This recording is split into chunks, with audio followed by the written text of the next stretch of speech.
Fried chicken isn't just food. It's a ritual, a celebration, a guilty pleasure that's never felt the need to apologize. And the best chicken? It's not trying to impress you, it's honest. Tender, juicy meat shielded by a golden, crunchy armor that shatters just right with each bite. It's the kind of thing that feels as at home on a grandmother's kitchen table as it does at 3 a.m. eaten straight out of a greasy paper bag. I'm Aaron Walker, and this is Beyond the Burner.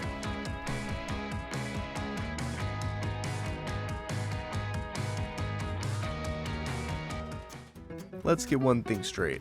Not all chicken cuts are playing the same game. Thighs? They're the laid-back, can't-mess-it-up heroes. Breasts, on the other hand? High-maintenance divas. But if fried chicken perfection is what you're after, then it's bone-in, skin-on all the way. The bones lock in the heat, the skin delivers that glorious crunch, and the meat, well, that's what it's all about, isn't it?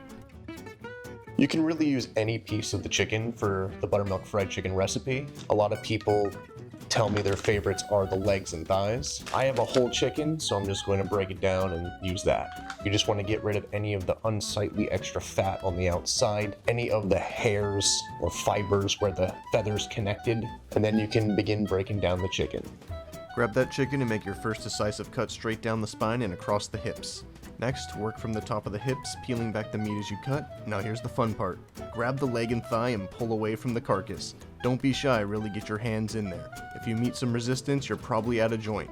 Next, separate the leg and thigh. Find the line of fat between the leg and the thigh. That's your roadmap. Follow it with your knife and you'll separate the two like a pro. It's almost too easy. Start removing the breast and the wing in one smooth motion. Keep your blade steady and slice all the way through until the breast and wing come off as a single unit. Now separate the wing from the breast. Just go right below the wing joint, front to back. The knife will find its way through like it's meant to be. And there you have it, a perfectly broken down chicken, no fear, no waste, just respect for the craft. Brining isn't optional, it's the secret handshake of great fried chicken. Skip it and you're just frying a bird. Do it right and you're transforming meat into something extraordinary. Juicy, flavorful meat seasoned all the way to the bone. A good brine is like a love letter to your chicken. Salt, sugar, maybe a little spice, giving it time to soak, to absorb, to become. It's not fast, it's not flashy, but then again, neither is anything worth doing right. Now might also be a good time to mention that you can find all of the recipes used in this video listed for free below in the description. After your brine is boiled for about a minute, take it off the heat. Strain it into something sturdy like this Cambro that I'm using and get it cooling. Me? I threw it in my freezing cold garage to speed things up. You want the brine to be cold enough for the chicken, so don't rush it. Let the process work. Now it's time to season your flour. This is where the magic starts. Don't just dump plain flour in a bowl and call it a day. That's amateur hour. Hit it with that garlic powder, onion powder, and a generous shake of paprika for that rich color. Feeling bold? Toss in some cayenne and give your chicken a little swagger. But hold off on the salt. Trust me, it's not needed here. The seasoning salt comes later after the fry, when it'll cling to the golden crust like it was born to be there. This is the way that it's done. Trust the process. Buttermilk is fried chicken's unsung hero. A tangy, humble miracle that does it all. It's not just flavor, though it gives the meat that creamy sharpness you didn't know you craved. It's chemistry. The acidity tenderizes, making the chicken ridiculously juicy, while its thickness clings to the flour dredge like a lifeline. The result? A crust that's rugged, crunchy, and unapologetically perfect. Buttermilk isn't just an ingredient, it's a partnership. Now, there are many ways to accomplish breading a piece of chicken, but in my opinion, the 3-stage breading process with a wet-dry hand system is the only way to fry like you mean it. To set up your station properly, place one container of buttermilk, flanked on either side by 2 separate containers of seasoned flour. And here's the golden rule. 1 hand for the dry stuff, 1 hand for the wet. No cross-contamination, no sticky, clumpy mess. Respect the system and it'll reward you with perfectly breaded, fryer-ready chicken every single time. Using a tray as a staging area for your breaded chicken isn't just helpful, it's smart.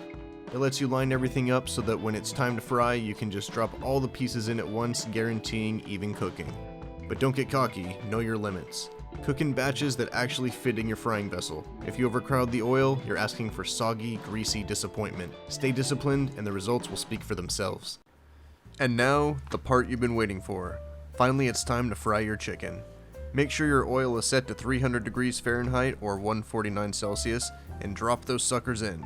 Give the chicken exactly 13 minutes to transform into something outworldly. Crisp, golden, and impossible to resist.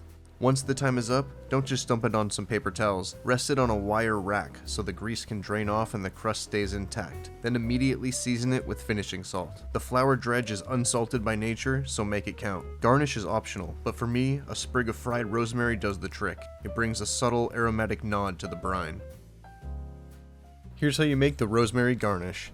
You'll need your fryer and a paper towel to catch the hot, greasy herb once it's done. Heat your oil to somewhere between 230 and 300 degrees Fahrenheit, or 110 Celsius to 149 Celsius. Drop the rosemary in and watch the magic happen. Fry it until the bubbles stop and it shifts from a shiny, vibrant green to a more subdued matte finish. Crispy, aromatic perfection.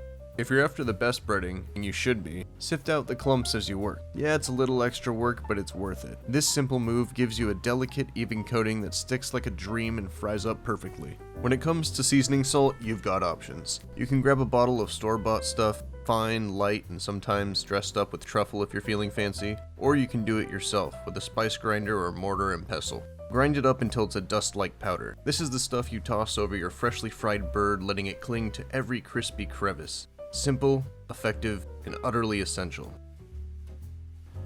If you're like me and just harvested your herbs, do yourself a favor. Give them a very good rinse. Seriously, get in there. These things are always crawling with little spiders and other unwelcome guests, and trust me, you don't want them anywhere near your ingredients. Clean herbs, clean conscience, better food.